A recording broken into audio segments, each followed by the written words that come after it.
What is going on? All right, I'm talking. I got a feeling I'm going to be leaned off the butt with whatever you're doing to me right now. What did you do? What the hell did you do? Oh my God! This I got. Oh God! Oh God! What is this? This is some freaking filter that changed my voice and had me look totally different. Holy crap! You can throw that right in the beginning. That would be amazing.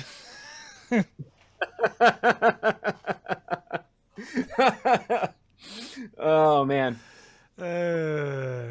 Off to a good start. Yep. All right, I'll do the intro here, and let's get cracking on some. We're recording, right?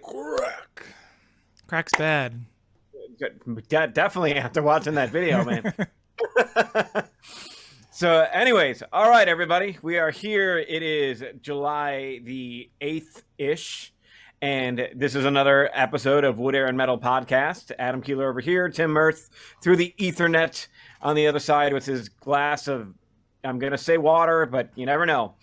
Yeah, especially with his wily devices on what he just did to me, which you probably will find out shortly in terms of the brief intro. What are you doing to me?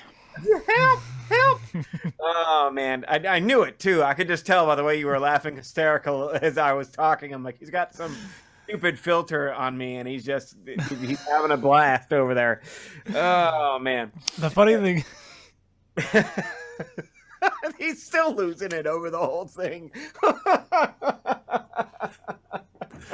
the funny thing is, you think it's fixed. It's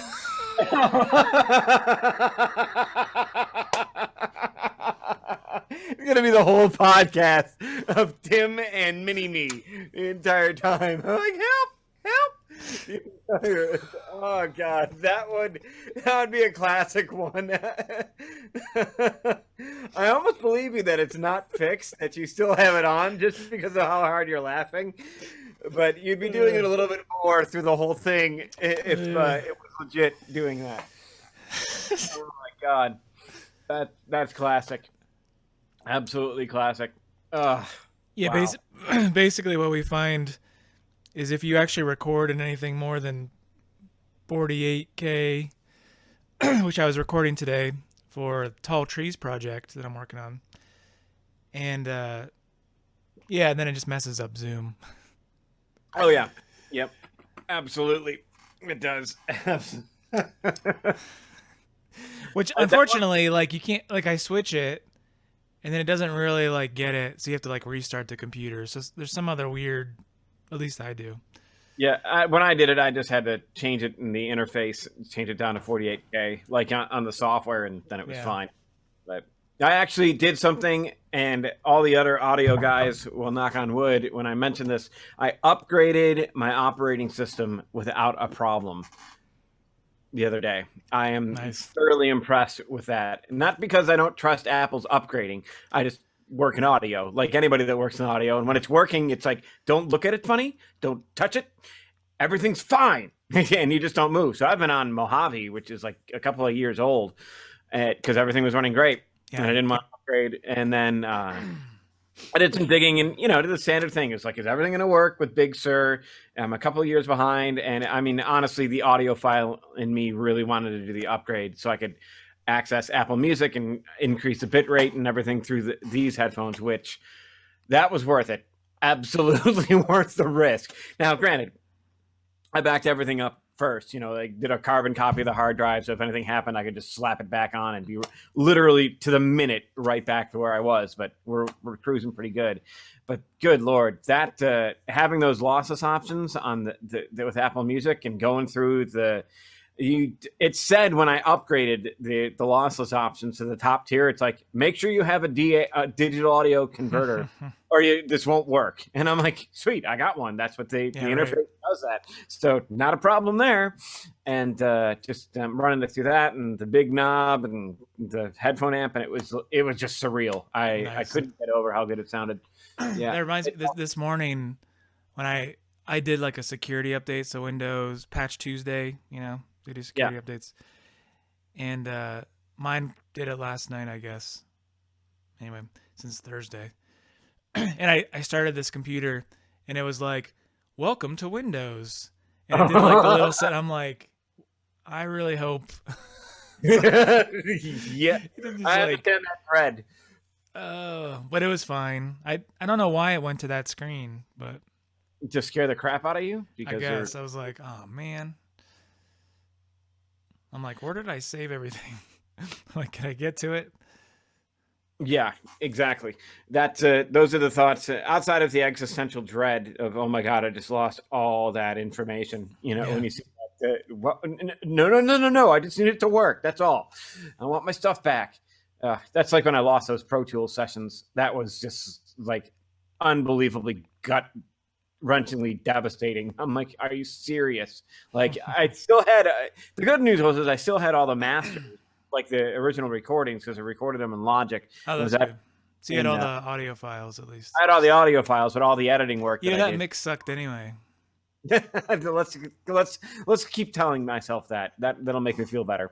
It was a lousy mix, and I didn't know what I was doing. So think of how much better it was in the end. Yeah, well, it's definitely better now. I think I'm at a place where I'm finally familiar enough with Studio One where it's becoming second nature with everything, and I can almost start to take off all of my Studio One button keys type of thing. But I like them at the same time. It's like, oh, okay, in case I have a weird command, it's like, oh yeah, there it is. Click, got it.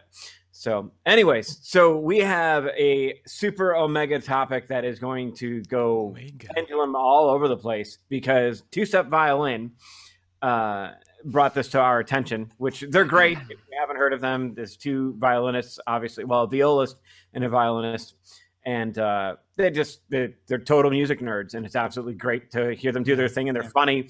You know, they talk about the struggles of being a classical musician and musician in general, but they're both classical guys.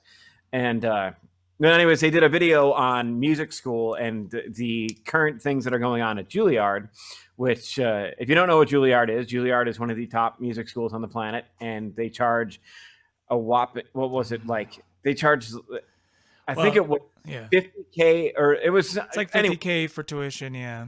Yeah, plus like to another $20,000 for room and board. Right. And then they decided to up that to like a year.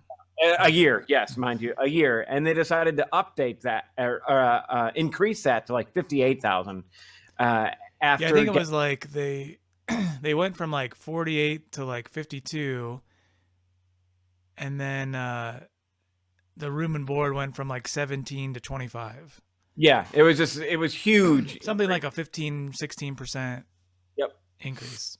Yep, and then so the students. Or at least a group of students did a sit-in or some type of protest. Yeah. And they got in trouble for it, which is kind of this like...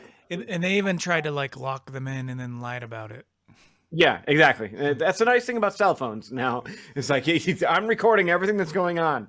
Dope. Never mind. Let's unlock the doors and everything else. And yeah, that, and I liked the two steps approach with it because they were really like, well, maybe there was more information that we're missing and stuff like that, like towards the end. And they're like, honestly, it just looks really, really bad for the school. Yeah. And it does look really, really bad for Julliard. At a time when, everything went to hell, they decided to increase the prices. There was a lot of things too, right? Like, they had $1 billion endowment. 5 billion. Right, like 2 or 3 years ago. Yep. Which was supposed to be used allegedly for tuitions and all kinds of stuff, right?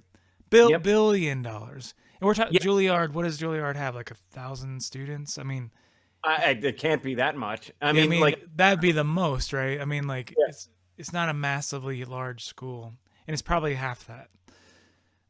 We could probably look it up, but either way, and then they basically said, well, it's for inflation, but inflation's more or less 3%, and it went up 15%. Yeah, no kidding. And then I think that what did they say? Like the president pulls in like 1.5 million or something a year. Yeah, something like that. Yeah, 939 in 2016. So it'll probably be... so about less than 1,000 probably. Yep. And that's including PhD and master students, I imagine, right? I think so. All right. So everything, the average annual cost before aid is $68,968. That's not including That was last year. room and board. That is. It doesn't have the date for what I'm looking at. It's just basically came up in the Google search when I searched for student population. So it said 939. After student aid is 30,000. 29,511, somewhere in there. Aid includes grants and scholarships for this institute, blah, blah, blah, blah. And then, yeah. So they have a boatload of aid, but at the same time, there's no way that a 15% increase is warranted. That. And granted, I don't sit on the administrative end of things, but that's a huge freaking jump. Huge. Yeah, and you know, like, it's not going to the teachers. Yeah. Oh, it has the, yeah, no kidding. It also has the split. 486 are in undergrad and 354 are graduate students. Right. So, like, I mean, it's a relatively small school. $1 billion at a school with 1.5 billion. 1.5. Think about any small school, you know. Yeah. In your area. $1 billion would last how long? I mean, just $1 billion. That would last 100 years? I don't know. Like, $1 billion is a lot of money. Yes, no kidding. Especially, all right, so we have, let's pull out the grand calculator here. So 939 students. Let's say 1,000 students. Wait. Before you do that, this is a great thing, right? Okay. So say you made $10,000 a day. How many days would it take you to get to $1 million? Since you got a calculator out, you make $10,000 a day. $10,000 a day. A day. You make $10,000 a day. Okay. How long does it take you to get to $1 million? How many days? So take $1 million divided by 10,000. There we go. 100 days. So 100 days. So 3 months, right? Okay, now how about $1 billion? You make $10,000 a day. How long does it take you to get to $1 billion? That's going to be a big number. So $1 billion, that's $1 million. Oops, got to turn this calculator sideways. There we go. 1 billion divided by 10,000. 100,000. 100,000. So, and then if you divide that by 365 to tell you how many years. 273. So if you made $10,000 a day for 273 years, you could make $1 billion. Mm-hmm. Or you could make $1 million in 3 months. Like, this is the difference between $1 million and $1 billion. It's exactly insane how much money $1 billion is. I remember somebody saying, it was Anthony Robbins of all things. He was on some podcast I had, but he was like going through like, this is $1,000. This is $10,000, and he did it with seconds. He's like 1,000 seconds ago was like the same day. 10,000 is like the week before. Right. 1 million is like a couple of years. $1 billion is like 15th century, right? And $1 trillion is before humankind even existed on the planet. Some type of scale like that. Yeah. To kind of like give like a sense of scale. Because it's really hard because you're like, oh, $1 billion, that's just a little more than $1 million. Like, that tends to be like the way we think. Oh yeah, what's $1 billion? Yeah. Anyway, you could make $10,000 a day for 270 and not spend a cent of it. Yep. And it would take you 273 years to make $1 billion. Yep. Now, according to my Apple calculator, so we got so there's we got 1,000. So it's $68 million a year to cover everybody for free, just in general. Let's just say that every single one of them. So basically, you took 1,000 people. It's $68,000. Okay. And that's, I don't believe that this is covering room and board. So that'd be another 20 million on top of that. So 88 million a year. So that's still 10 years or 15 years of complete coverage of tuition and everything with that 1.5 billion. Well, so, what's a return? So if you had $1.5 billion and you made what, 5% a year on interest, it'd be $5 million a year. No, It's way more than that. $1 billion is 1,000 million. It'd be 50 million a year. So it'd be 75 million in interest you could make off that money, right? This is where our math and finance skills are showing us. Yeah, maybe we're getting super mathy, right? Stick to the music, guys. This isn't working really well. So, because 5% of 100 million would be 5 million. So 5% of $1 billion would be 50 million. And 1.5, that'd be 75 million. So basically what you're saying is you could give free room and board just living off the interest of that $1.5 billion endowment. Oh yeah, no kidding. Yeah, with that calculation, it never drops. It'll just stay $1.5 billion forever. Yeah, if you can get 5% return. And if you get $1.5 billion, you probably get like 12% return. And hopefully, one would hope you get to change the rules when you have that much money. Oh, geez, yeah. That's so. Anyway, so they increased it, and the students were protesting because for the pretty clear reason, at least in the thinking of like, why is this going up? What are we getting from it? You know, what are the reasons? And they quoted inflation, which, as far as we know, so far inflation is not out of control. It's still moving up, but it ain't 15% inflation. There's no doubt about that. So this increase, you know, and Tim made the good point of that. It's like, it's probably not going to the teachers, which to an extent I kind of agree that it's probably not. You know, if in a perfect world, it would go to the teachers and the students. You know, we'd all be happy and practicing all the time and everything else. But the underlying, it's, you know, that is, it's just, anyways, so their discussion, 2 steps discussion of this was pretty good. If we can find a link to it, we'll put it up on the site so you can check it out. Yeah, if we remember to. But I think that started me and Tim on a message thread of like, is it worth that much? Like, is the school, going to school at Julliard, is it going to be that much? Are you going to come out making that much money to even think about covering the loan? Yeah, so I mean, so Julliard, right? It used to be, and I use that used to be, the place to go, right? It was like, it's like you go to New York, you go to Julliard, and you become somebody. You know, that was the reputation that preceded it.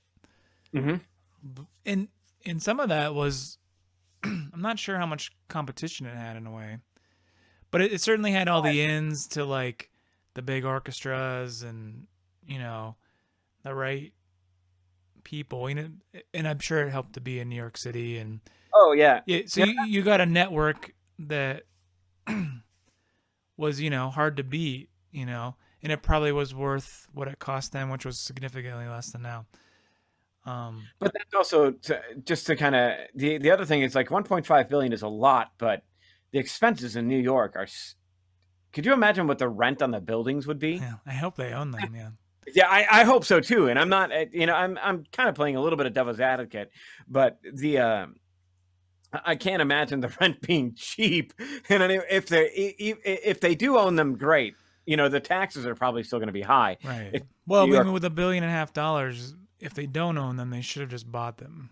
Yes. At this point, it's time to buy them. Take the endowment and do it. And it also depends on how the endowment like gives it to the school, because it could just be locked in and only used for particular things. That was part of the thing with the problem with the University of Akron when they got the stadium built, because everybody was pissed. They're like, why are you throwing all this money into a shit football team? Sorry, Akron, but it's just true.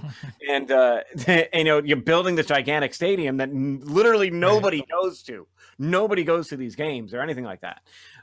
It's like, well, what the hell? You could have used that to pay teachers, lower tuition, upkeep. Oh, I don't know anything on the school grounds. Right.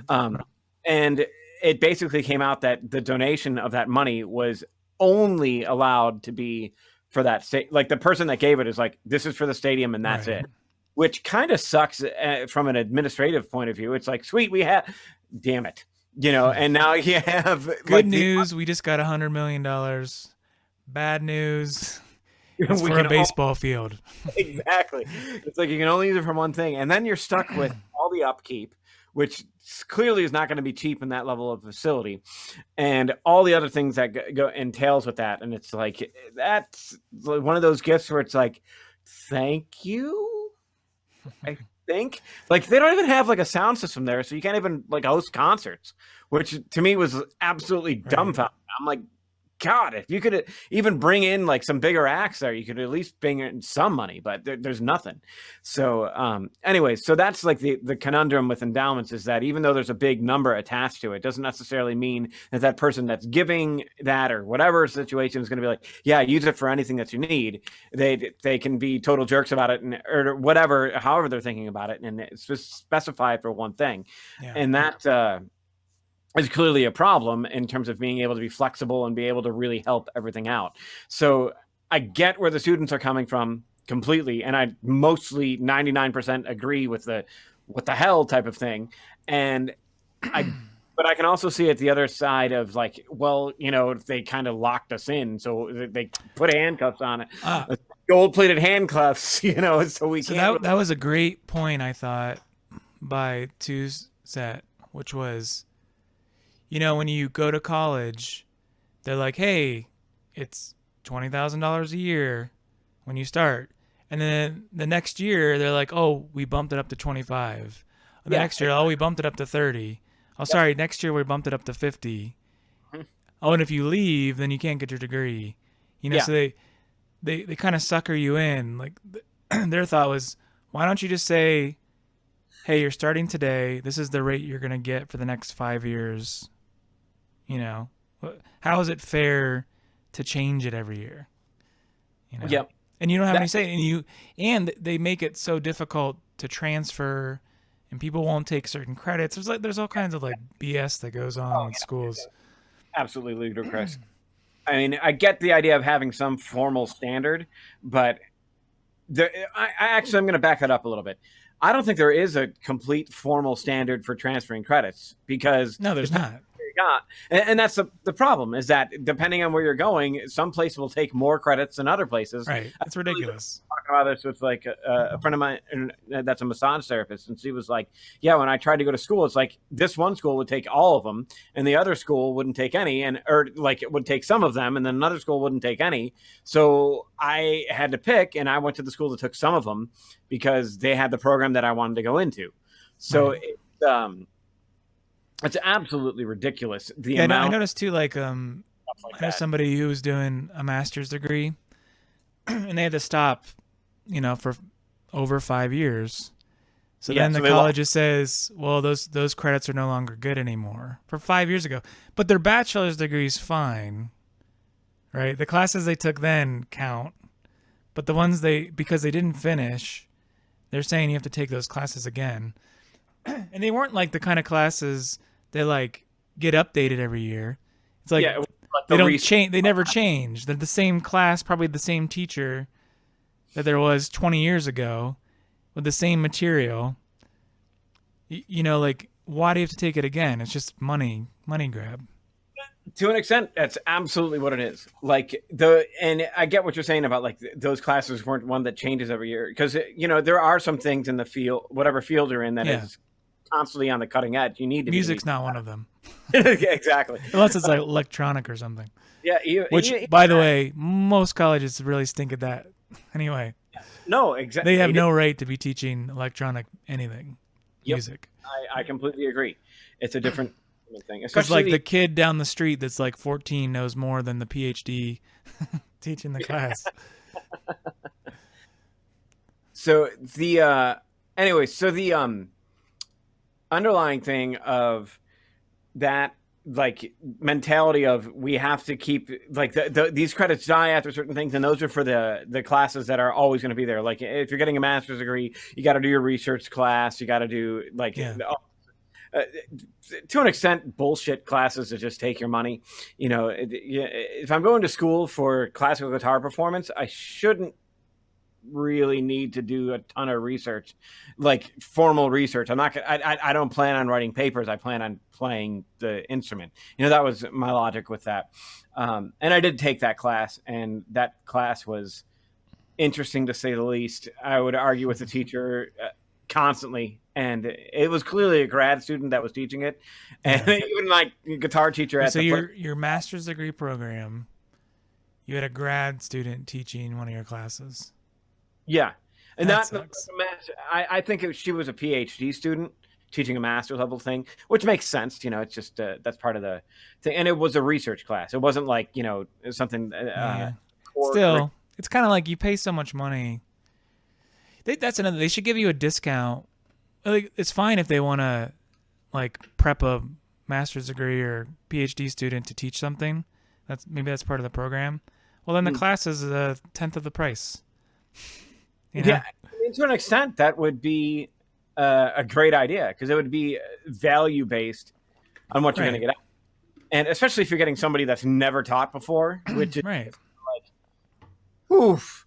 All right, and everybody's got to start somewhere with teaching. I totally get that. I completely get that because I was there. But now when you're paying $5,000 a class or whatever, exactly, right there. That's where it's like, given the level of money that you're putting into it, throwing somebody that has no teaching experience into it is kind of devaluing the class and so on. And it just kind of sets up the relationship to dollar value for what you're getting is completely inverted. You know, you're getting a lot of garbage for paying out the butt for it. And don't get me wrong, some of these teachers are naturals at it and can pick it up right away. Others, not so much. You know, it takes some time to get into it. You know, but fundamentally, like that two-set thing started us going on about the cost of schools and everything related to that. And then talking about, like, is it even worth going to school at these levels with these costs just for music? Like, Julliard used to, and it still does carry a reputation the further you get out from the haughty-taughty Julliard mentality. Like, in the sense of, like, the layperson, you drop the name Julliard, they're going to know what it is. Their branding is huge. It has that reputation to it. And they clearly produce top players. There's no doubt about that. They really do get some phenomenal players. But then you have other institutions like Curtis, which is got the same type of reputation. Not as big in the sense of you can't drop it to somebody that's not in music and they'll go, oh, yeah, I know that. It's like, what the hell is that? Yeah. And non-musicians don't know it. Yeah. Yeah, but it's a relatively small school outside of the Philadelphia. I think it's only 100 people. 174. Just look it up. Oh, you did? Okay. Came up with the Juilliard and everything else, like the top schools and their populations. So, and that's like 2016. So, you know, that's 5 years old. It could probably be 250 now. Either way, if you're in Curtis, it's covered. Yeah, totally free. That's just part of the spiel, right? Yep. I know a friend of mine, more of a, well, I guess I could call him a friend, is going there. I did his album when he was 16. He won $20,000 in classical guitar competition money and recorded his first album. And it was absolutely disgusting.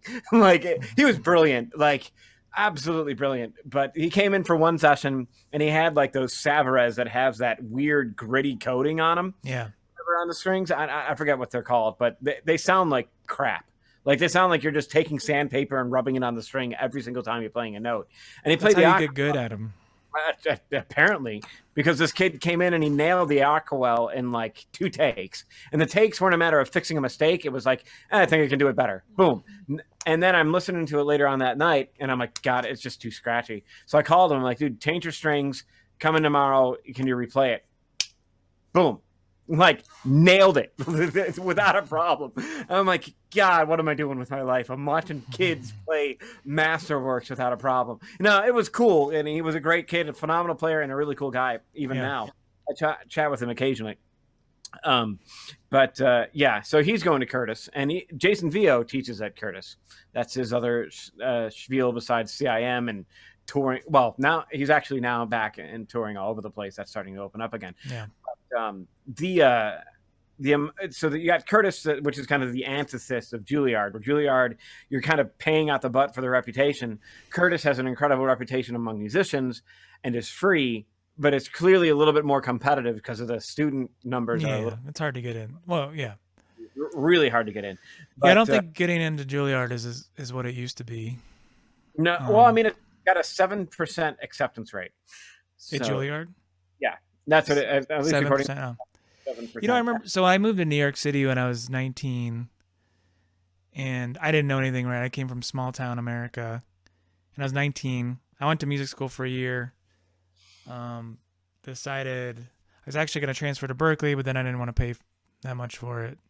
Again, it just seemed like, why would I do that? And I had a teacher who was basically like, why? It's not worth paying the money. Just go study with the people you want to, kind of thing. Yeah, and that's where we were headed. Which actually I would take that advice, but the problem is I already had student loans. I was like, I was already getting like crippled by the whole system, even only going for a year. And I had scholarships, but I digress. Anyway, I remember thinking, you know, like when you move, you hear about New York City when you're a kid, and if you're not from there, and maybe even if you are, it's like, oh, you know, if you can make it in New York City and you can, you know, Julliard, blah blah blah. You know, it's such a high reputation, but I've met quite a few Julliard grads in my day. Mm-hmm. And I've just never been all that impressed, really. Maybe it's. And I don't mean that, and like, it's not that they weren't fine musicians or whatever, but they weren't like really any better than anywhere else. So it wasn't like I was like, well, this is a clear level improvement. Okay. I mean, you find out a lot of times there's a lot of like legacy stuff, like their grandpa went there or something, or you know, their parents are both in the Boston Symphony or something, you know. So it's like there's a lot of those kind of things, you know, you get. And then they're the high school music teacher. They went to Julliard or whatever. Which nothing wrong with that. It's just it wasn't like, wow, this is what I'm really should be shooting for, you know. I just remember reading, like, it was kind of a disappointment actually. That was just in New York City in general. There was a couple of those where I remember thinking like, you have to be so good to get a gig in New York City. But like, that's the opposite of the truth. Like, you really, like, there's certain places. Yeah, I'm not going to play the Village Vanguard. Without being somebody, or being a certain level of good, or you're not going to play in the New York Philharmonic or Carnegie Hall.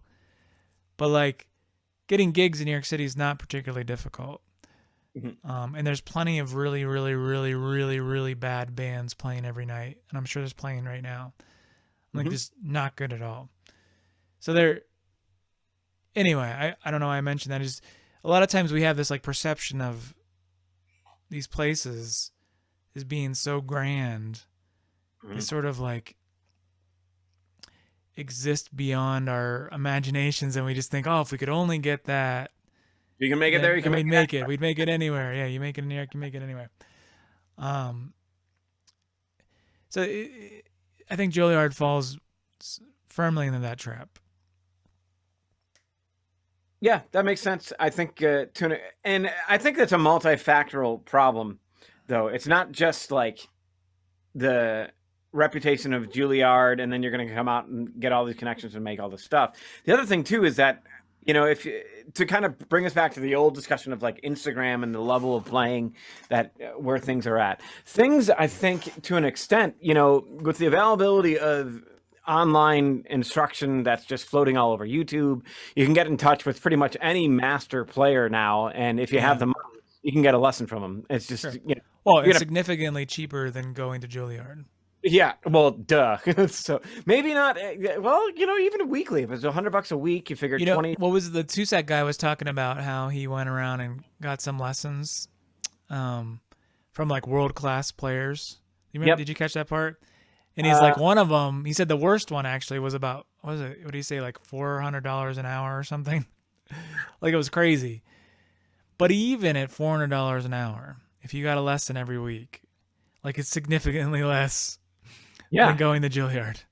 Well, you figure 10 weeks of lessons is $4,000, which is about a semester. Right. So you're spending $8,000 for the 9 months of lessons, which is almost 90% less than going to the school, and that's almost out of pocket. Like, that's something where if like you were working, say, you'd probably, in order to keep the practice level up and still be able to afford that and eat, you'd probably work at least 20 to 25 hours a week doing something. to be able to afford. More than minimum wage though, right? Yeah. But, Oh yeah, absolutely.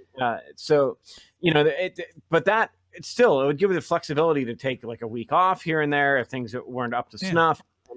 So there's a big advantage of that. And that led us to go back to what we were talking about earlier. It led us down that whole pathway of, is music school worth doing in the sense of the music school? Right. And I think we're both coming at it from the same perspective. It's like, in retrospect, in hindsight, I would be like, you know what? I'd just get lessons for 4 years or whatever, 10 years. Or what, or something like that. The only thing that I could see it being more valuable for the school setting is that you get the history and the theoretical stuff all at the same time. Now, that being said, though, you could always just go and get theory lessons, or if you're interested in music history, buy the books and read them. You don't necessarily need to be tested on it as much as you have that. Now that I've pissed off all the theoretical professors and music historians. Well, the thing is, like, there's nothing in theory you couldn't learn on your own. Even. Yeah, I mean, I would say, I mean, for the most part, yes, but the application and consistent application, it's good to have somebody over your shoulder. It's going to save you perhaps quite a bit of time to have a good teacher to bounce the stuff off of. Absolutely. But I don't know. How many good theory teachers did I have? I'm not sure. I can easily count them. It's like Razanovich, Wilding, Brown. I don't really think. No, I did have one that wasn't that good of a teacher, so to speak. But the other three, Wilding, Razanovich, and why am I drawing a blank on the third? Browning, were great. Or Brownlow, that's what it was. Like they had a really good grip on everything, or excellent teachers with that. And that's like, in one sense, in terms of the theoretical stuff, I excelled at that without a problem, but I also came in with like a lot of self-study theory. Like I sat there with the theoretical. Yeah. If you're interested, I'm always fascinated by it. So exactly. So it's like, I guess I just wish I could have tested out of them, but they didn't let you do that. Yeah, they only let you test out of like this is a triad type of thing. Good. You can start theory 1. Yep. It's like, really? Not that I knew everything, but it's like, if you tell me what's on the syllabus, I could go look up what some of these things I didn't know were. Mm-hmm. You could learn them in a weekend or whatever. And you could ask somebody. You could take a lesson if you wanted to. Yep. But, interesting. So they were talking about that on TwoSet too. It's like a lot of like theory and things like that and history. Those are things you can learn like via YouTube, via all these free resources. So really, what are you getting out of college? So you're getting the lessons, which we all agree is extremely valuable. Mm-hmm. But Absolutely. You could just pay for lessons, right? Yeah. And then you wouldn't have to take the other classes. The other big thing you get is your network of peers, right? And that's not to be understated. I mean, that's not at all. I mean, if your buddy, your roommate, or whatever gets in the New York Philharmonic, your chances of getting the New York Philharmonic just went up. Yeah. Well, I was just pointing like us. We met going to school. Right. So it's like, you're gonna, and that's the advantage of that like cluster of like-minded individuals going to school for music is always great, because I found it immensely inspiring. Like, not that I didn't work hard, but being around other musicians that were working hard and were better than me and were, or worse than me in the sense of like they were all just aiming towards the same thing and putting it all. It's great. It puts your feet to the fire. You're like, I got to get my shit together if I'm going to do this. Otherwise, this other guy is going to blow by me because he's just working harder. That's it. And that was great. I absolutely love that. Yeah, I mean, the competitive side's good, but I mean, I think still it's like now they're your buddy too, right? Yeah, exactly. So they have a gig they can't do. They give you the gig. When we had Brandon on here, his teacher was giving him gigs like left and right? Like, that happens with your teachers too. So your network, that's the other side. Is like, well, you could take lessons with all the best people you could think of. I don't know if you know Dave Liebman. No. He played with Miles for a little bit. He's unbelievable sax player, right? He's kind of like part of the real like post Coltrane movement, and just unbelievable. But a guy named Vic Juris used to play guitar. Vic just passed away or so Vic's a year. incredible, man. Yeah, Vic's He's amazing. stunningly good. But it was like, say you wanted to play with Dave Lieben. How would you ever pull that off? Well, one way you could do it is start studying with Vic. Right? It's like, become one of his students, go to his shows. You know, like, you start network. It's like those networking things. Like, if you want to be in these certain scenes, if you want to get a Jason View gig or whatever, or you know, like, you study with the guy, you know what I mean? Like, if you want opportunities where he's like, I can't make this recording session, but I know one of my students, you know, or whatever, you know what I mean? It becomes these like networks. And, you know, once you get out of college too, and they're no longer your professor or whatever, like, you become colleagues with your teachers. Yep. And you share gigs and stuff. Colleagues. That's the way that it is. Yeah, it's just like we're all trying to help each other out, and it's just part of your network. You've heard endless stories about this from everybody, right? Pat Metheny got his thing with Gary Burton from Berkeley, and it's like those connections are really important, and they open doors for you. They're the most important thing, right there. You can be an absolutely incredible musician, but if you don't have a personality where you're gelling with other people and making connections, you're not going to go far. Right. Not at all. I mean, there is some extent to that. You got to be a people person, you know. Right. Very few people are complete a-holes and get any traction. At all. That's usually, if they are complete a-holes, I'm going to venture to say that that's after they're quite successful. Like, after they're successful, they can afford, they have the FU money and can be however they want. But, you know, in terms of working that spot, they're definitely not going to have the same level of put offness as beforehand. At least if I'm thinking, just like talking. But the yeah. So I wonder though, before I forget, as far as those network things, and then I'll let you get to your point, which is, do you think it takes 4 years to make that network, or could you just go to Julliard for a year and now you've made enough connections that it's worthwhile, for instance? Because a lot of people have gone to Berkeley for like a year, made tons of connections, and it's helped them have their work, you know, if they were good, especially if they were good, like they realized they didn't really need to be there. And everybody found out, oh, that was the best guy in the class. He's no longer here, but he turned enough heads, or she turned enough heads that they start getting gigs and connections, right? Because they were the best kid or whatever. Do you need to go for 4 years or whatever to get that value we're talking about? Does the degree matter?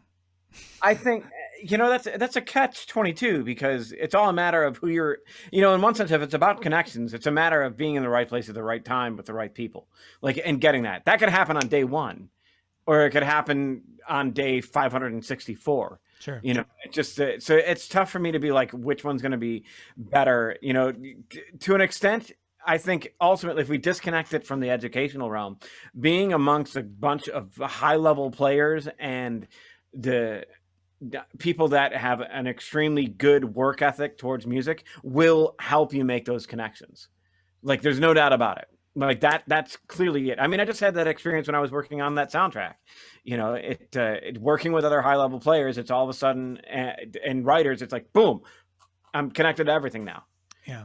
I got a phone call the other day about somebody needing something for a survival horror game, like right away, but it ended up being too close of a window where he didn't have time to collaborate with it. He's like, yeah, they gave me 24 hours. So that was it. No, whatever. That's great. He's still a cool guy. I talk to him almost every day. But that one thing turns into so much more because that environment does it. So I don't think it's necessarily school in the sense of just school. Outside of it is the like-minded musicians. School just happens to be a spot where it's concentrated. Like, because everybody that's going there has one particular thing in mind. I'm going to get friggin' good. You know, I need to get good. And finding that outside of that environment might be a little bit tricky just because of the attitudes that can come with certain genres.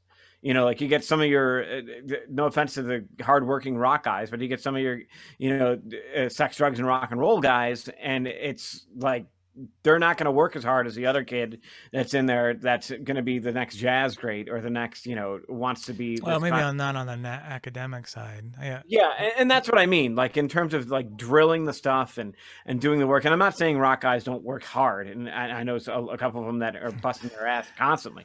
But goodbye to 3 fans that we had. Yeah, exactly. Damn it!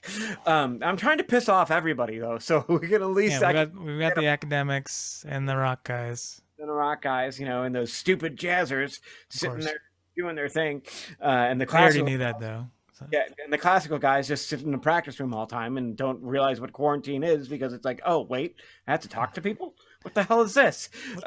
Play with people? Yeah, with somebody else? Nah. But so there is that advantage with school being something where it's going to be a focal point with that, and I think that if you start doing a lot of local gigs, you're going to make those connections anyways, because that's just. You begin to get your reputation up there. That's the biggest thing, is you got to build your reputation through performing. The only problem with doing reputation through performing is you're going to have a bad show at some point. It's going to happen. There's nobody that does it flawless. And unfortunately, those can be damaging to an extent. If it's a one time off, it's like, oh shit, I just blew that thing, and then it's like, well, whatever shit that yeah, but even the best of the best have bad nights. Oh yeah, exactly. That's kind of my point. And everybody knows that, but it's still kind of annoying to have some things resting on a certain performance that whatever, like your cat died before you walked out on stage, or it just something throws you off for the evening. You have your left nostril is too plugged or whatever. Who knows? But something can happen, and that we practice enough so that those rarely happen, but it still can happen, like no matter how much time you put into it, because unfortunately the human brain is a bastard at times and just screws. But I mean, that still happens in college, right? So it's not like, it makes me so jazz is so much more social just by nature than classical. Like jam sessions and these kind of things happen, right? It's part of the culture. Oh yeah, I remember going. What was that bar that we used to go to? The North Side. Yeah, the North Side. We used to go to that. Was it Monday nights where they had the open? Tuesdays, yeah. Either way, it was either way, come and show up. Yeah, you show up and you play, and then you build a community, and it didn't matter. It doesn't matter if you went to the school or not. A lot of people did. Yeah. I mean, that's the same across the board, no matter New York City, wherever else. So you have opportunities to network. I guess what I'm trying to get is you could still potentially bypass the college route and make connections with people just via the jam sessions. Yep. Right. And then eventually a jam session could turn into a gig, and the gigs turn into more gigs. Right. That's part of the networking. And actually you probably get more out of that than you would just going to class. Right. Like you need to play and jazz with other people to get gigs. It's just the way it is. Classical is different, right? There's not really. Oh, there's no jam sessions. It's sort of unfortunate. I agree. Well, a jam session maybe not so much, but wouldn't it be cool almost to have like a classical open mic sort of thing? I would love, and that's something that that was in the back of my head of getting started, and then COVID hit, and kind of shut down. But now in my local area where I'm at, there's a place that's a wine bar that serves everything. That would be like the place to do like a classical night. And I was thinking the same thing. It's like it'd be like a pseudo open mic in the sense that like you'd have a classical piece prepared and you'd come in and you'd play it. So whoever hosts it has to have 3 hours of material. Yeah, exactly. In case no one shows. But otherwise, you could open the door for people to do stuff. Yep. I don't know. The hard thing with the elitist hard thing with classical is like what level is acceptable or not. See, is it how many versions of Fur Elise do you want to hear every night? And a cheap Yamaha keyboard thing. And it's like oh god. Well, I don't think or the first movement of Moonlight Sonata or something, right? Like the first cello suite or whichever. How often are you gonna is that okay? Maybe it's okay. I don't think it's necessarily necessarily a bad thing, but I'm going to interrupt for a quick second. I don't think if you did it right and you got connected with the local music schools, like, University of Akron or Worcester, and Here's a chance to perform your just a piece chance before for your right recital. there is something that classical students are desperate for, Right. besides being in the studio class and in the recital class, where you're going to play, you might play in the recital class, or I'm sorry, you might play in the studio class, but that's more of a master class setting. And in the recital class, you're definitely going to play, but you're playing for your colleagues, all 7 to whatever of them. It's different to get into a place where you don't know anybody, to an extent, and you're performing it. And that's good to kind of, what really stinks is it's something that's really ruined, and it's a totally different topic. It's completely ruined live music, which is age limit. Yeah. I mean, totally. Some of these places, it's like, we're a bar, we can't let 18-year-olds in to play. Yep. I think and not only 18-year-olds to play, but 18-year-olds to come watch. Yep. Like, there's probably nothing that's ruined musician livelihood worse than the decision to make the drinking age or whatever 21. Yeah, it's not even about the drink so much as that you don't even let kids under 21 come in to go to a show, and it's ridiculous. It's really ridiculous. It is ridiculous, and it's everything. I mean, I get the bar owner's mentality because then they have to protect themselves against the law. Yes, exactly. Right. And that's part of the issue. It's like, it's the law that's the problem. It's not the venues. Of course they want people there. Yeah. They're going to turn away like 18-year-olds, even if they're just buying Coke or whatever. Yeah. If you charge $3 a Coke, you're going to make a killing. What's the way to put it? Yeah, so they buy Coke and a burger and fries, and they spend $15. Yeah. Who's going to say no to that? They're not going to say no to that. Yep. And I can't see. I don't know what the margins are on it, but I mean, on Coke, but still, now instead of having 20 people show up, you have 100 people show up. Yep, absolutely. And I completely agree with you on that one, like hands down. Like, and who has time to go to gigs and stuff? Mm-hmm. College kids, right? Like they want something to do at night. Yep. Where most people, once you're working, it's like, Thursday night, I'm not going to go out. Yeah. Like a college kid's like, well, my first class is until 10:30 tomorrow. I'll stay out. Yep. Went out till 4. I can sleep till 9 and make it to the class. And I mean, that's totally how it used to be, right? That's how. As soon as they changed those rules, it really screwed everything. So anyway, I was thinking like your wine thing. It's like, well, maybe that works. Except the winery's probably like, we can't have anyone under the age of 21 here. Yeah, especially in the audience. Maybe you get away with some. Because I don't think even when I was younger, you could be young, but I definitely get gigs as like a 16-year-old, in 21 and older places. Yeah, I didn't do anything in 21 but it was more like, when you're not playing, you got to go outside. Yeah. Right. Yep. So like most of my stuff was just coffee shops and places like that. Nothing where it was restricted. And by the time it actually got to where I was playing in restricted places, I was overage anyway, so it didn't really matter. It's kind of like, I just don't get it at all. It's just so dumb. It is. I don't see, like, I would say that their argument for like brain development in terms of underage drinking, quote unquote, is somewhat there, but they lose it in the sense of like, it doesn't stop developing till 28. So if we're going to use the science, make the drinking age 28, but don't come at me. Right. And it's like, for that, I don't get it doesn't even matter. Whatever the drinking age is, just don't sell them alcohol. If you get caught selling alcohol to 16-year-olds, then you're going to get in trouble. Yeah. Or you could do it this way. If you really want to make it so that the bar doesn't have an issue, if the 16-year-old get caught with the alcohol, have it be on them instead of the guy that they lied to with the ID. I mean, you can go to Chipotle and they have margaritas and beer. Mm-hmm. And you can be 15 and walk in there. But that goes with every restaurant, though. But that's what I mean. Like, why can you do that but not go to a bar? That's a good question. Is it a bar and restaurant?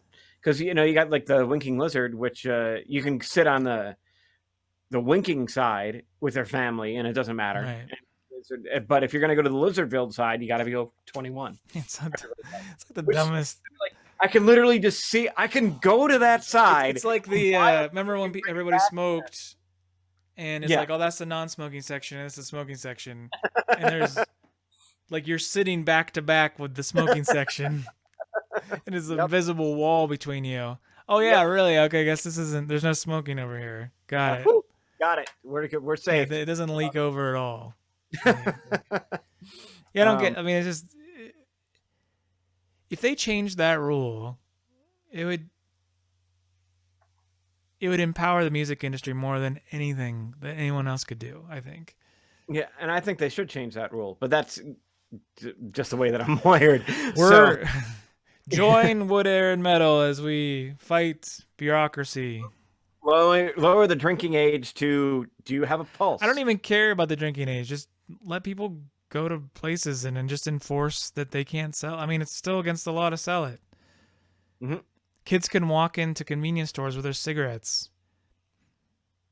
Don't sell them cigarettes. If you sell them cigarettes, you can get in trouble. You're going to lose your license. You can't sell stuff anymore. But that's also the reason why they don't let them into a bar in that particular. Like, that kind of kills that whole thing of like letting them in, because that, as an owner, it's like, that's a freaking huge risk. I'm going to lose everything because there's a potential to let some kids in. That doesn't balance out. Like, well, you just yeah, but that would have been true when the drinking age was 18 too. But that's my point. It's like any single time that you run into something where it's that person is going to lose everything that they worked for if somebody breaks that law, they're going to default to not even getting close to that. Like, we are maybe don't walk close to the building, because if I'm making, a decent living at owning a business, and there's a particular law that says don't sell to certain ages, and that would make me lose my chief thing of income, I'm going to do whatever I can to make sure that's true today too, though. I mean, yeah, that's exactly my point. That's what's going on. Why is that any different? Like,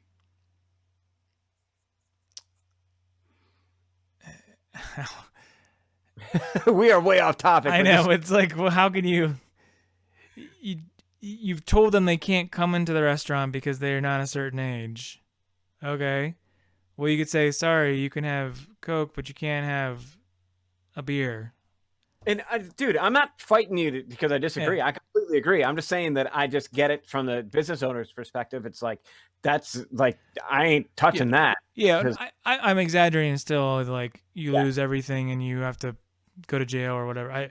I'm just saying that the law is still there regardless. It's not like the law changes because you let people sit in the room. Just don't stop. Why have an age limit on people that can, maybe you could say, hey, anybody under 16 shouldn't be out past 10:30 or I don't know, whatever your time is, without someone over 18 with them or something. But that also goes with the whole, like, how late do shows start? That's another big problem with most bars. Shows start so late in the evening. Well, they're starting earlier now, but yeah, especially used to. Oh yeah, it used to be absolutely obscene how late the concert. It's funny. I did a gig a year and a half, 2 years ago. I don't know, maybe it was longer, but yeah, it was a 4-hour gig, and it was the first time in a long time. It was 4 hours from like 10:30 to 2:30 in the morning.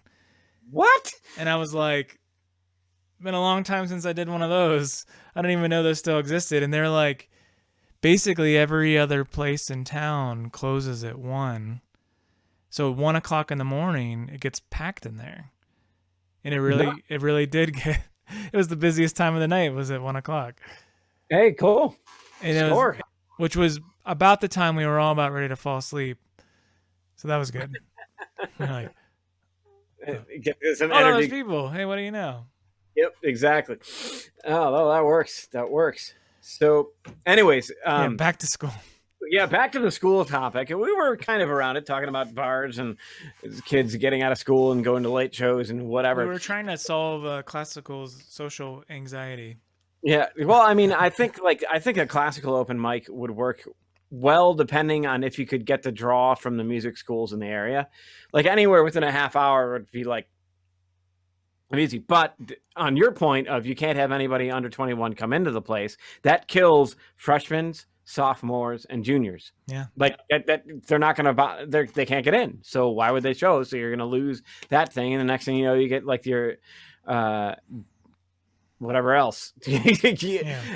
And not that that's a bad thing. Whatever else is better than nothing else. So the problem is that, if you want to build it into the reputation of the place to hang out with all the school students, you got to be able to let them in the door. Yeah. So I don't know. We'll have to. I mean, you could always do it somewhere else, right? A library or a coffee shop or whatever else. That kills your time constraints a little bit. It makes it much earlier and weird. And not that it has to be late. I know I just complained about that, but like, if you started your. If it doesn't start at like 10:30 at night, is it really a gig? Yeah. True. But if you started at like 7, on a Tuesday or something like that, and it went from 7 to 10, that would still be reasonable, I think. Plus, a Tuesday is generally a slow day, so it's encouraging everybody that wants to play to show up and have a drink or have a Coke or whatever, and sit down and watch some people play for at least 7 different interpretations or whatever. But the back to the quintessential thing of the schooling, it's like, I think to an extent, the idea of an advanced degree in music, and I'm talking as somebody that has one, it's like, that's great, but the way that it's done at a collegiate level is just as inefficient as possible in terms of really being able to laser focus on stuff and so on. It's just like, this is kind of, it's slogging along because that's the way it's slogged along for however many years. In terms of like, you look back at the old school universities, the payments went directly to the teachers. Like by old school, I'm talking like 15th, 16th century. So if you went to college, you were paying that professor who's up in front of you for every single class. And if the professor sucked, they didn't stick around long because there was no tenure. So nobody would just go and would not pay them, at which point they would not be a professor anymore, which is kind of a good way of like self-weeding stuff out. And I get the benefits of the tenure stuff in the research field are obviously huge, but so I get that point. But the underlying thing of grabbing into the classes and directly paying the professor is exactly what a lesson type of thing is. Especially if you don't have the umbrella of a music school, you're literally getting one-on-one instruction from some type of a guru type of thing, like how they do it in the classical Indian music, where like before, like almost I think before the 21st century, it was guru handing it down from father to son or whatever. Right. Like, I still think it's the guru system out there. Yeah. What the heck is it? The Indian sitar player? Why am I forgetting his name? Ravi Shankar? Yeah, Shankar like taught his daughter, and she's friggin' incredible. So, and I don't know if she's had any children or whatever to go on to the next one, but that type of thing is like the opposite end of what we're going for, because that's too constrictive. Like. And goes like, there's absolutely no opportunity. If you're interested in it, you can't touch it. So you have to find this. It's creating a system that allows for individual interaction with the teacher, creates an environment where other like-minded people get in there, which are so far I'm like checking off what a school does, but also doesn't waste the time and effort on things that aren't necessarily for the skill set that you're going for. Like, I don't see the point of taking advanced English classes at a collegiate level when you're majoring in music or majoring in like, mathematics. It's like, well, you're focused on this particular thing. Why are you taking these other particular classes? And I understand the idea of like university, in other words, trying to get a universal outlook, but you just did that in high school. And honestly, the AP classes in high school are at the college level anyways, so unless you're going to major in English, it's a stupid idea. I mean, the whole idea that all these degrees in these different fields all take the same amount of time. Yeah, that doesn't whatsoever. It's just obvious. It's obvious that universities are not about education. To an extent, absolutely. Yeah. It's not about, or let's just say it's not about, I don't want to say perfecting, but like trying to be the best educators. It's a business first, Mm-hmm. and it's ridiculous that certain degrees take this. Like some degrees, you could probably finish in 6 months, you know? And there's other ones that take more than 4 years. Oh, it's like right now Because they're so difficult. There's the level of difficulty is they're not comparable. You cannot say these are the same kind of. They just don't weigh the same. They just don't. No, And not at all. and I don't even think anyone disagrees with that. It's just like, and it doesn't mean the one's more valuable or anything. This has nothing to do with value. Yeah. This has to do with just complexity and the expectations of a certain field. This is not value, because you could take a class this weekend that might be way more valuable than anything you ever learned in college that you watched on YouTube. You know, just for your thing, whatever your field is, it could be the most valuable thing you ever did. So it has nothing to do with value. It just has to do with not everything's equal. Not everything's 4 years and 160 credits or whatever it is. It just doesn't even make sense. If your goal is education, your goal is to be, I want to make the smartest engineers, musicians, the best artists, whatever, business people. If that was really the goal, I feel like the whole thing would be rearranged in a totally different way.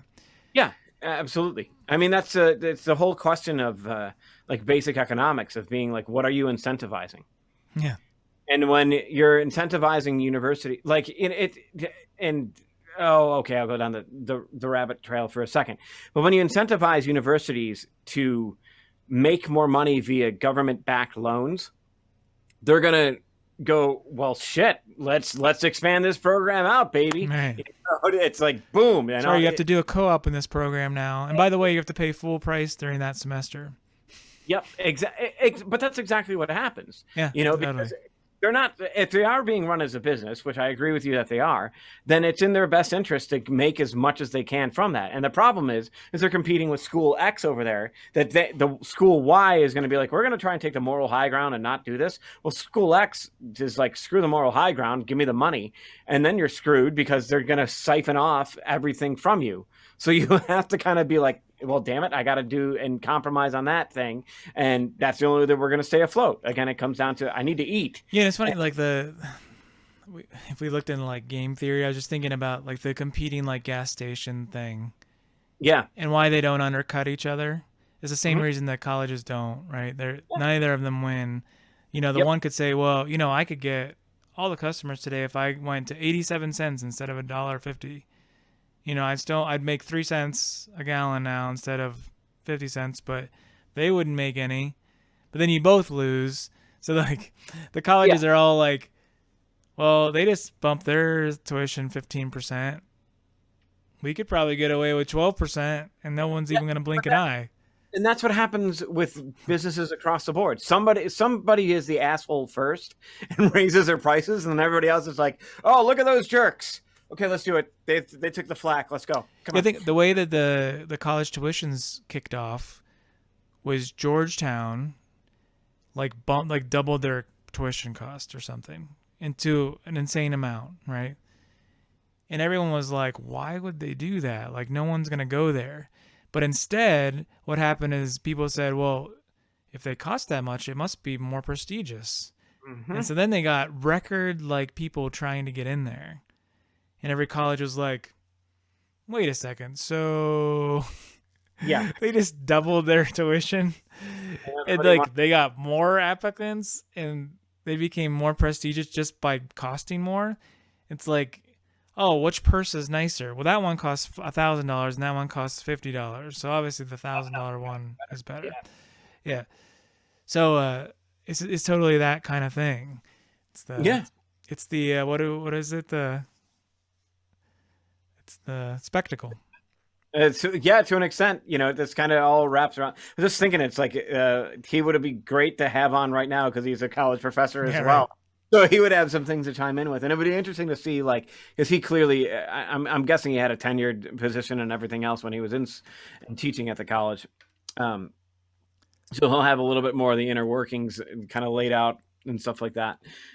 Me and my lowly adjunct position is not the You're same. You're a musician and you can't get tenure, huh? At least so far, no, but you never know. I'm going to be nice, and I do love where I teach. And the difference, though, is that where I teach is a liberal arts college, so they're designed to be in every single field. Like, you'll pick your major, but you're going to have like course tracks through every subject matter, and including your major. So it's got a lot. We just established that this is wrong. I'll grant you that at somewhere else, but when you're signing up for a liberal arts college, you go in knowing that's what they're designed for and what they do in particular. Like, most of the students that are going there are going right to an advanced degree in their particular field right after that. Like, they're just getting the groundwork done, and it's obviously a prestigious place, but I'll defend my college exactly like that, and saying that, of course, they're different. I didn't say they were that different. I'm just saying that they have the liberal arts name before it. Yeah, so sure. That's why they're like, if you're going there, you're going to hit, your every single thread of educational possibility, math and whatever. You probably else. need some more of that on your speech. No, I'm just kidding. I think it's I late. hate you. I haven't been drinking that much. What are you doing to me? You jackass! You're gonna end this whole episode with that as well. You're gonna start it and then throw it at the end, and that'll be it. He's like crying, laughing, and I'm like, I know he's screwing with my voice. I know it. I just know it. Oh man, that was classic though. That's good. This is good. Watch this be the most popular episode because it's like Adam sounds like an incredible shrinking man. Oh no! Oh no! Help me! Help me! Like The Fly or whichever. What's funny is I'll probably put it on YouTube and YouTube will fix it. It'll be like, oh, that's 96K, cool. Yeah, exactly. Oh, damn it. That's like no fun. So you didn't have to take what are you doing to me? Yeah. Yeah. It's just this episode got really awkward right in the beginning. It's like he's being attacked by some gnome in his house or whatever. So information with the Julliard fiasco and the rabbit holes of college and everything else. In essence, is music school worth it? How about this thought experiment to end us up? If either your kids get into music, will you recommend college? Probably not. No. I would be like, find the professor, sign up for lessons. And I mean, and granted, in my position, I'd be like, I'll help you with all the theoretical stuff and so on, but if you're going for piano, you don't want lessons on piano from me. But I wouldn't. No, I wouldn't. I would be like, I guess presumably by the time they were 18, let's just say they're good, right? They've already got whatever they can deal with from you, which isn't going to be that much, right? Because it's hard to learn from your parents. That's a thing, yeah, for sure. And whatever instrument, doesn't even matter. Yeah, it's kind of like, I feel the same way. It'd be really hard for me to recommend, unless of course they got like a full ride to Curtis or something, right? Exactly. Or full ride anywhere. Then you might say, okay, I could see where that's valuable, especially if they found the right teacher. Yep. But yeah, it's hard to imagine recommending it. Yeah, I would say I would do exactly what I said. I'd be like, find the teacher, get onto a private studio with them, because every college teacher has a private studio. That's just the way that it is. So, and just do it that way. And you don't even have to stay with that person. Go for them for a year, then move to some other city, go study with that person for a year. Yep. You could switch it up, make connections, go to gigs, all that stuff. We'll pay for it. We even, as a parent, give you money to help you do it. Mm-hmm. Right. Well, that was one of the things that a friend of mine said. He's like, I don't think anybody should study with a particular teacher for more than a year or two. Yeah. At that point, you need to get from somebody else, which is funny because I studied with Steve for like 10. So it's like, I think there's probably advantages to both, right? yeah, And for certain exactly. things. Maybe that's another discussion we can have for another time. Yeah. But I think that variety in terms of getting under different people would be hugely advantageous. Sure. You know, Well, I mean, you could even have multiple teachers, right? Yeah. Maybe you have a teacher, let's just say it's guitar. You're studying classical guitar. So you have a classical guitar teacher. Well, maybe you also have an ear training teacher. Maybe you have a composition teacher. Mm-hmm. You could have all these things. They're going to work together with your ultimate, end game, whatever that ends up being. So these are all beneficial.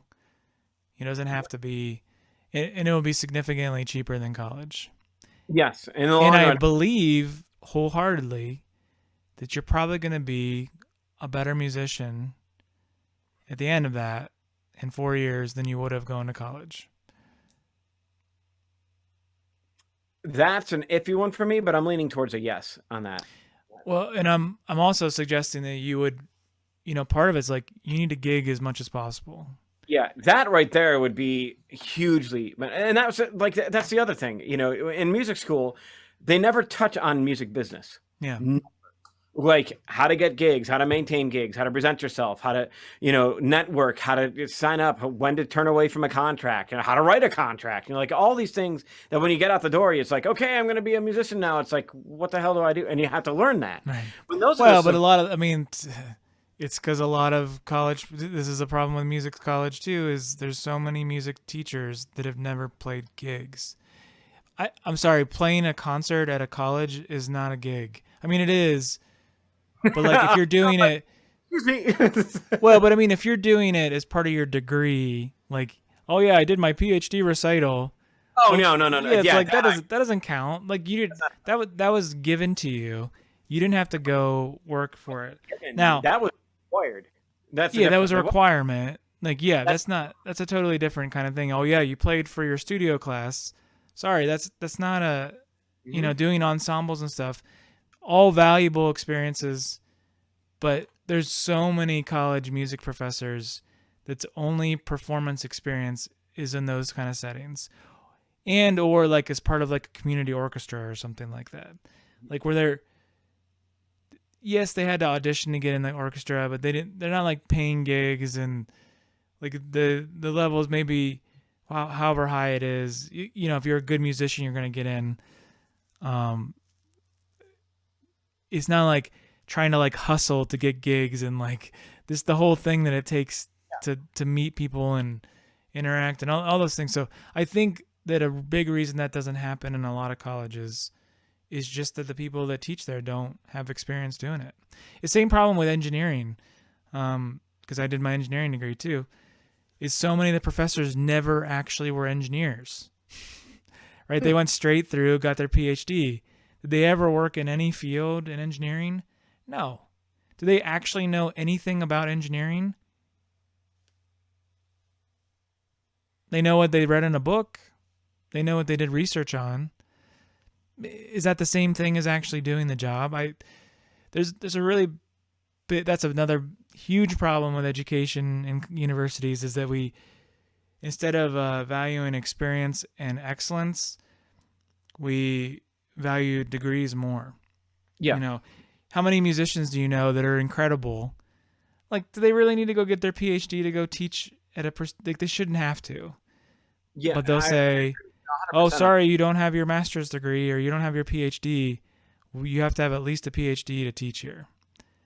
It's like, yeah, but this guy or this girl is one of the greatest blah, blah, blah in the world.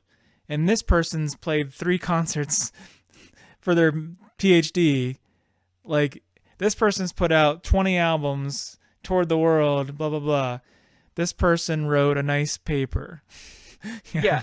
Like, but who's going to get the gig? Who's going to get the teaching job? This one has the piece of paper.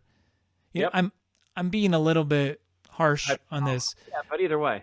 But it's kind of like, it should be obvious that the person who doesn't have a degree or whatever, if they're, especially in music and art, like, they shouldn't have to.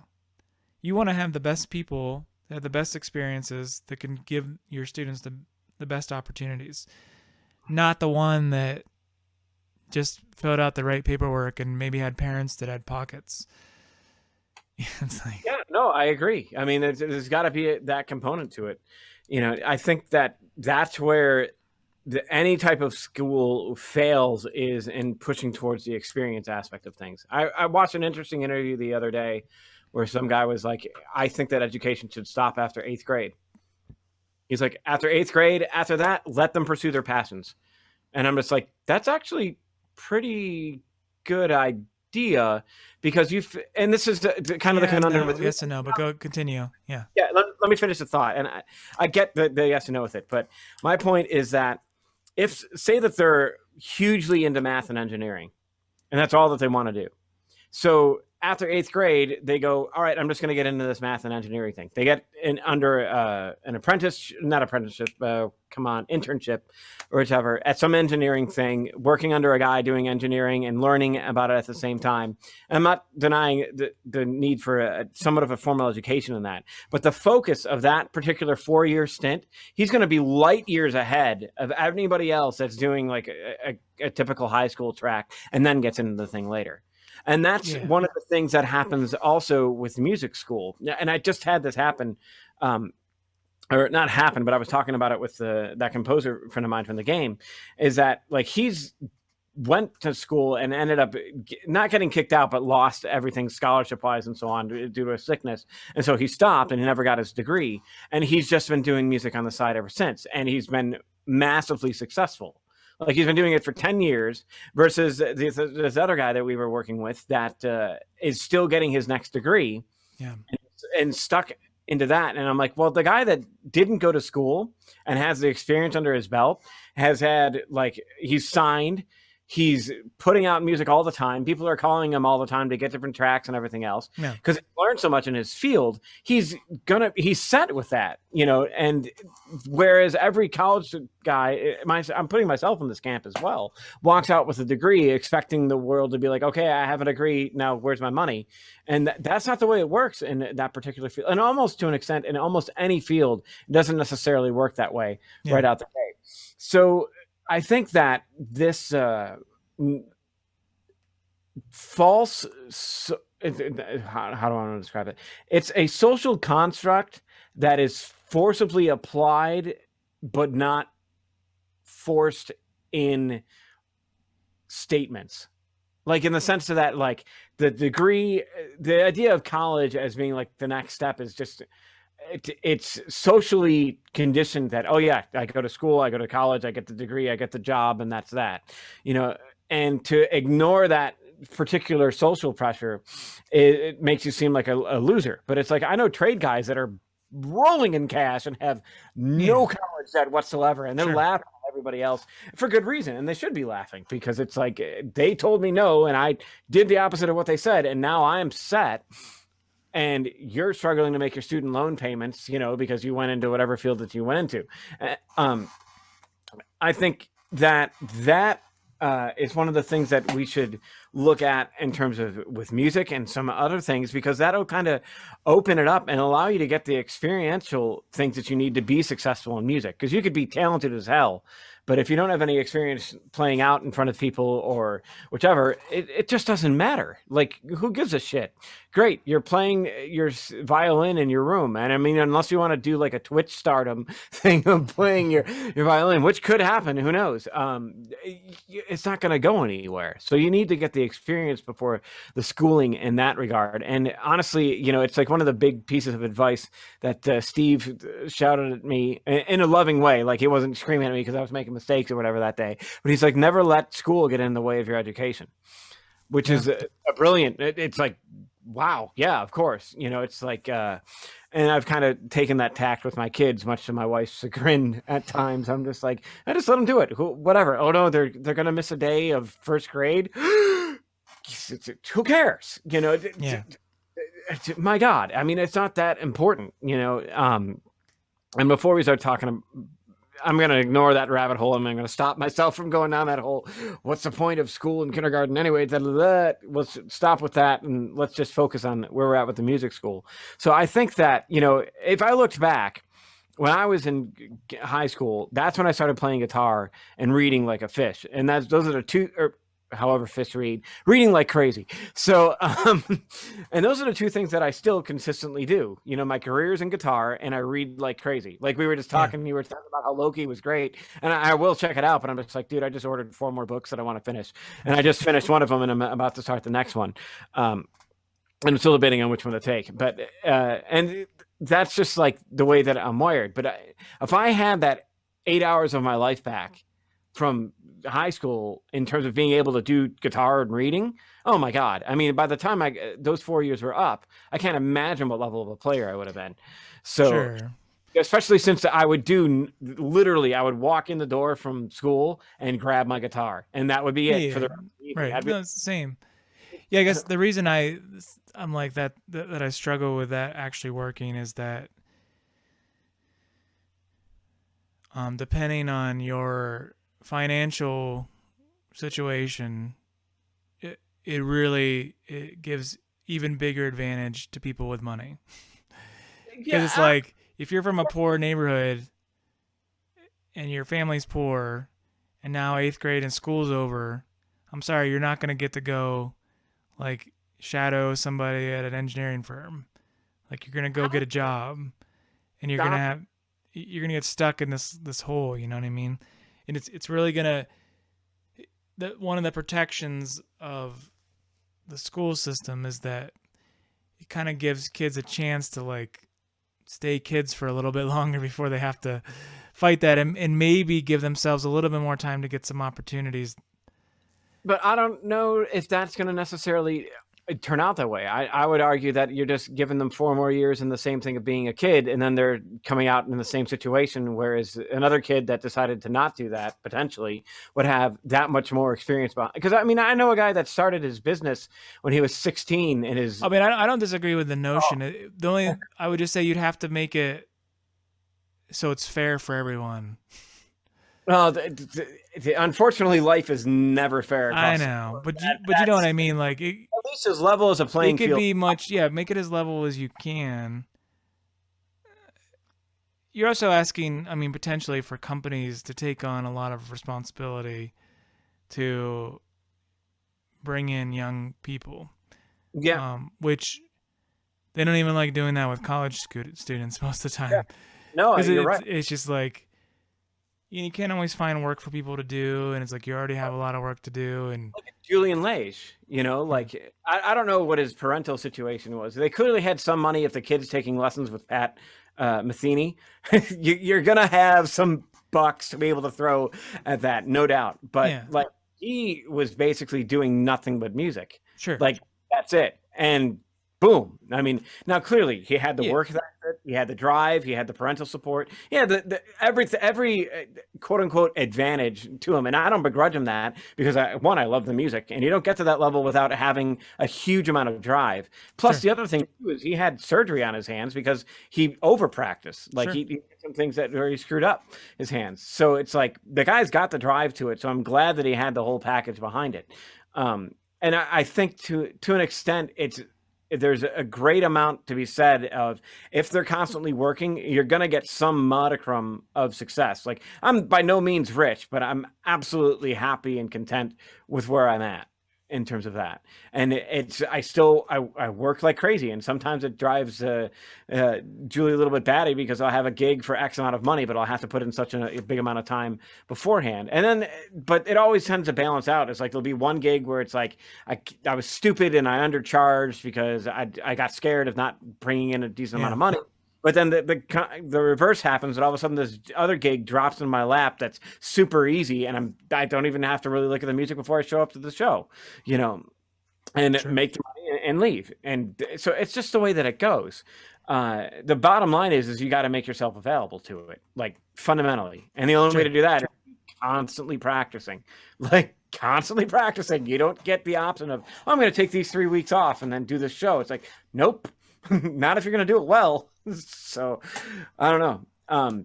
But ultimately, I think we've come to the conclusion that music school, there's some things that are potentially good about it, but it's looking, especially as the prices get absolutely astronomical, it's looking that the value is more in the teacher-student relationship, one-on-one and private lessons, and getting into a group of people that are also as driven as you are. Sure. And surrounding yourself with that in order to get to the next level of playing. And that's where the real education kind of can come in. And that I think to an extent that if the music and art fields academically started focusing and heading that direction, you'd see other people kind of start to fall in line with that as well. Because I think the results would speak for themselves. You know, if this 14-year-old kid is taking lessons, you know, well, just look at the kid that I was talking about. You know, he was taking lessons with Steve once a week, paying out of pocket, and boom, the results spoke for themselves. Sure. So it's like there's your kind of a anecdotal evidence, but it's still there. So I was looking up. I wasn't just rudely looking at my phone. I was looking something up, which was, so is it worth going to Julliard for $78,000 or whatever dollars a year? Yeah. So which equals what? At least $300,000 total for 4 years, presuming you finish in 4 years. The average music salary is about $40,000 a year. And by the way, that's like, we can go into this one day. If you teach music, I'm sorry, your job is not a musician. Your job is a teacher. Yeah. And I don't think that the money you make as a teacher of music should go into this salary calculation, but I'm sure it does. Oh yeah. So, I think it's sort of an unfair. So that's not saying you're making $36,000 a year, or whatever it says, for performing and selling your music. That's a combination of all the things you're doing, right? Yes. And one of those is teaching. So it's probably the most likely thing you're doing. Yeah, and I can completely agree with that, because I hate that that's in there all the time. It gives a false sense of something. But I guess my point is, you know, you figure what's your rent and all these kind of things. You make $40,000 a year. $300,000 students loans probably cost, if you paid it over 30 years, would probably cost about $3,000 to $4,000 a month over 30 years. So you making 39,000. What is that? Yeah, so that's what you're making before taxes. You're making what, $4,000 a month? Yep. So then after taxes, you're making maybe $3,000 a month. Not even, probably. And you know, you have all your other rent. So will you ever be able to afford that Julliard? Obviously not. Not even close. Is not even in the realm of possibility. So in no shape or form is it worth going there to pay that much money. And because what are you going to come out and do? So for 30 years, you're going to have to pay $3,000 to $4,000 at least a month just to pay that off. Mm-hmm. So, yeah. Who wants to do that? Not me. Even if you were making $100,000 a year or $200,000 a year, you still have $3,000 a month. Yeah. So if you made $120,000 a year, that's $10,000 a month, but you really only make about $6,000 after taxes. Half of that goes to your student loan, and more than half of that would go to student loans for the next 30 years. And if you wanted to pay it in 10 years, you're probably paying more like $5,000 to $6,000, if not more. Yeah. Like and that's if you're living in a van down by the river, right. Like bicycling. So even if you made $100,000, like to pay that off, it's just not even reasonable. Julliard, get your head out of your butt. You should cost 1/10 the amount that you cost. Oh, there's a really easy way to have that happen is for people to just not go. Yeah. Like if the Julliard jacked it up that much, it's like, you know what? I'm just not going.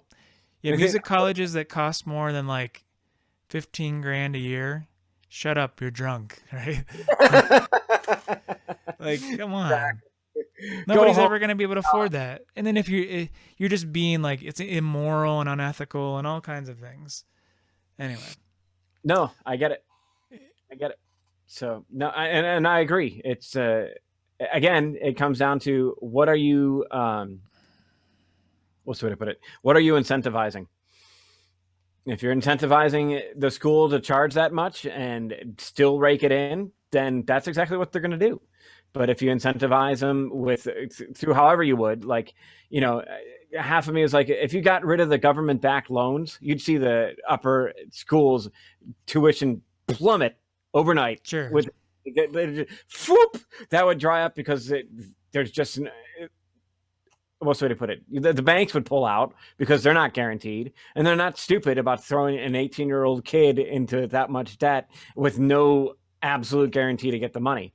Because it's like 25% of student loans are defaulted on, or whatever the number is. It's like 50%. It's high. Yeah, it's ridiculously high, and that can't last forever. That's clearly going to go poop. Yeah, the society is going to break eventually because of it, unless they wipe it out. Or something. Who knows? Do something smart. I like that. Just make it 0% interest or whatever. Yeah. Make it. That's the other thing. It's 0.5% interest or something. Make it. They keep these interest rates up to where they're at, and then when you have that much, it's like you're not even touching the principal. Yeah. All you're doing is paying the interest with that, and that's part of the problem. It's like if you wanted to keep it completely fair, or not even fair, but completely just plain old human decency, it'd be like, especially if it's government backed, right? Especially then, it should be like zero interest on it whatsoever. You're going to get your money, and that's it. And then you can actually pay it off, and you're like, okay, great. I think most people would agree with that too. It's like, you know, and it's funny is you can't get the like 2% rate because they'll say, well, you have too much student loans. So, you've never had any problems paying any of your stuff, but you have $150,000 in student loans. So according to our calculations, we have to keep you at 9%. Like, yeah, exactly. Like what? Like, yeah. Congratulations, you have no credit history, so you're going to pay out the ass for credit. Well, even if you have credit history, you still have too much student loans. Yeah. Yep. And there's that. All right. It's broken. The whole thing's broken. College is broken. The U.S. is broken. The laws about 18-year-olds are broken. Adam's voice is broken. What are you doing to me? That's because your computer is broken. That's all. But all right. Well, on that note, I think we've deflated everyone. Yeah, exactly. We've ranted enough and solved no problems. So there we go. A good place to stop. Auf Wiedersehen. We're heading to Germany next. Yeah, exactly. We'll see you all in a couple of weeks as vacations go on. Right. Bye. Bye. What is going on? All right, I'm talking. I gotta feel you mean up a butt with whatever you're doing in